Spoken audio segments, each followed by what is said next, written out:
A homeowner in New York confronted squatters who had broken into her house, but when she called the police, they arrested her.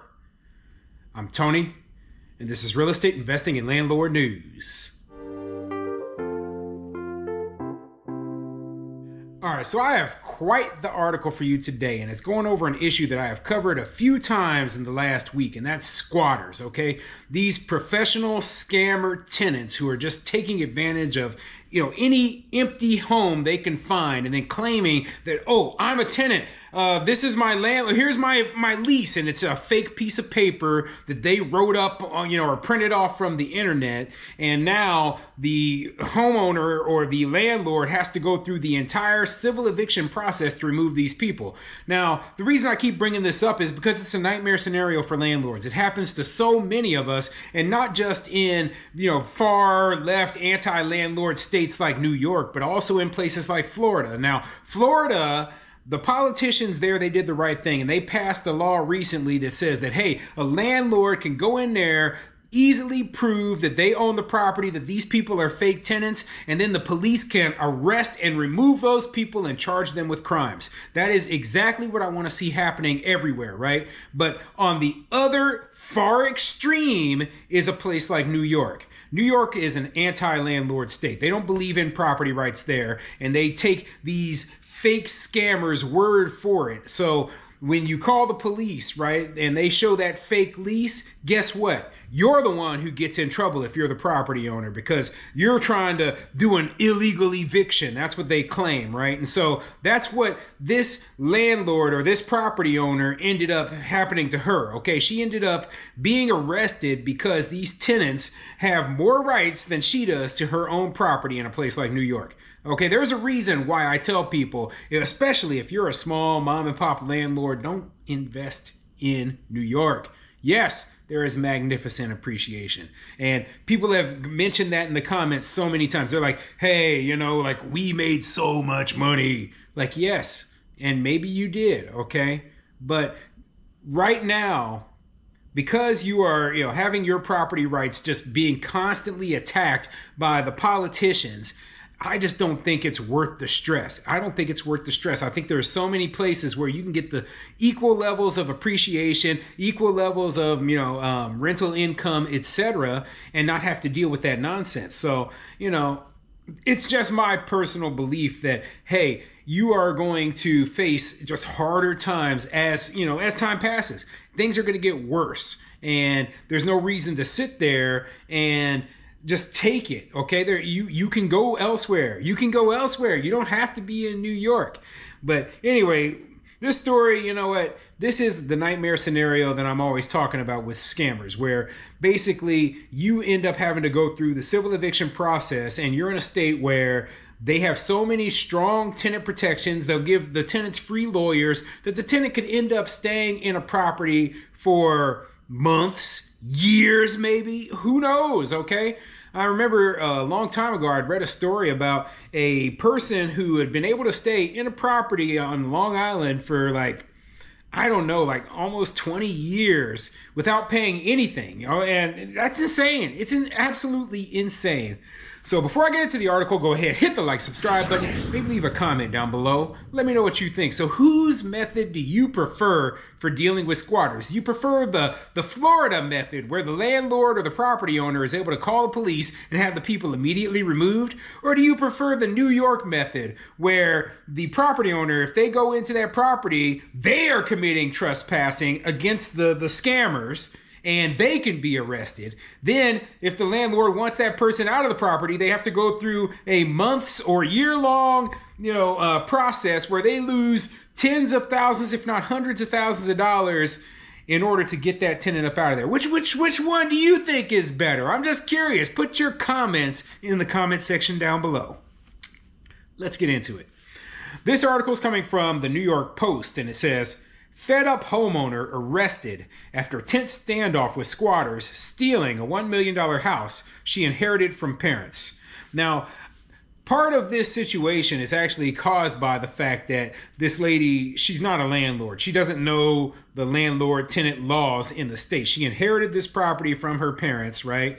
And she never saw it as, okay, I have to do these ABC in order to be in compliance with the law. She thought she could just go in there, handle it, kind of in that gray area where she's changing the locks on her own, and it didn't work out. Okay, so part of this, is her own fault, but when it comes down to it, if the police, they don't do any sort of investigative work to determine that these people are scammers, well, the police aren't doing their job. If everybody's telling you have to go through the civil eviction process to remove people who are trespassing, people who are doing breaking and entering, people who did property damage, people who are doing theft, you have to go through a civil eviction process and sue them. Imagine if Walmart had to sue their shoplifters in order to get their money back. Okay, you got somebody who's breaking in your store, stealing stuff from you, and the police, we can't arrest them. You know what? You go down to civil court and just sue them for damages for the property they stole.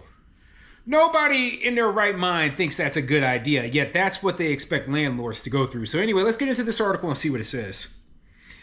A New York City property owner recently ended up in handcuffs following a fiery standoff with alleged squatters who she has been trying to boot from her family's home, tense footage shows.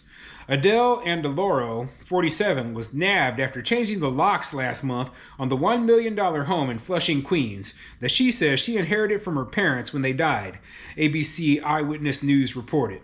So, don't be fooled by the fact that, they say, this is a $1 million home. That's pretty much the average cost of a home in Queens, okay? It's not a mansion. It is just an average house. Housing is extremely expensive up in New York. Keep that in mind, okay? So the house that is $1 million up in Flushing, Queens, you know how much it would cost in Omaha, Nebraska? Maybe $250,000, okay? It's not an expensive home for that area. We're not talking about a mansion here. I just want to make that clear. So this is a family home that, average people live in, and you know what? These people, they came and they broke into it and they've stolen it, essentially.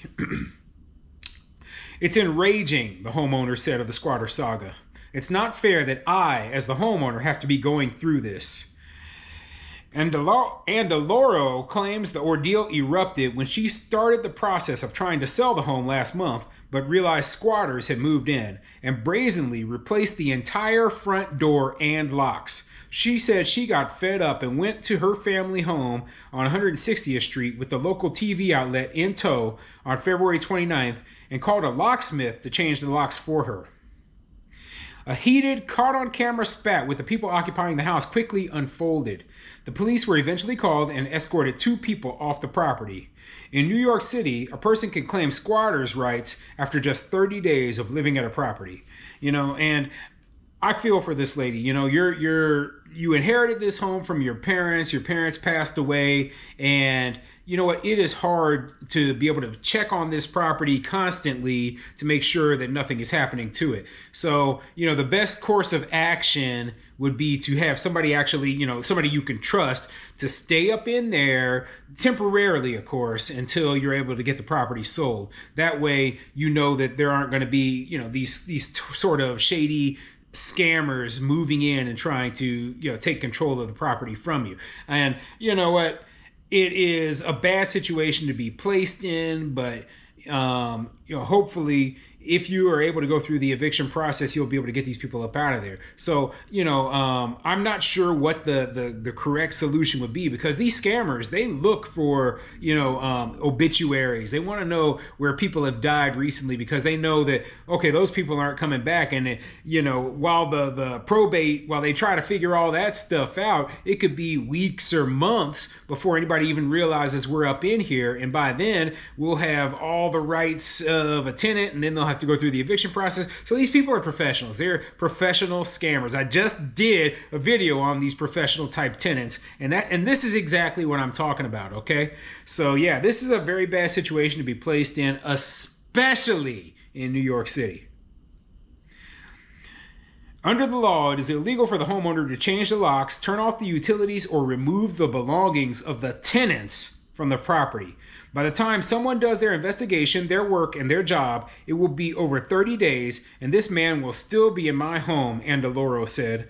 I'm really fearful that these people are going to get away with stealing my home, she added. You know, I did a story about a guy out in California, right? And he kind of came up with the perfect sort of quasi solution to this problem, right? So he didn't call the news media or go in there and change the locks or anything. He did something that I thought was even smarter, okay? He basically waited for the tenants to leave the house. Then he went up in there, right? And when the tenants came back, he confronted them with a fake lease, saying, I'm a tenant. I can't be removed because I have a lease. And the police agreed. They're like, hey, we can't remove this guy. You know, he's got a lease. He's the tenant. You know, so that's the sort of thing. That's the sort of creative solution that this lady would have had to come up with. You know, I'm sure she thought that, hey, if I get the news media and all that, you know, the problem will be resolved, and that just isn't the case. That isn't the case, because the laws are working against you. They're going to give these scammers free lawyers, okay? Because in their mind, these people are just tenants. They're not scammers, you know.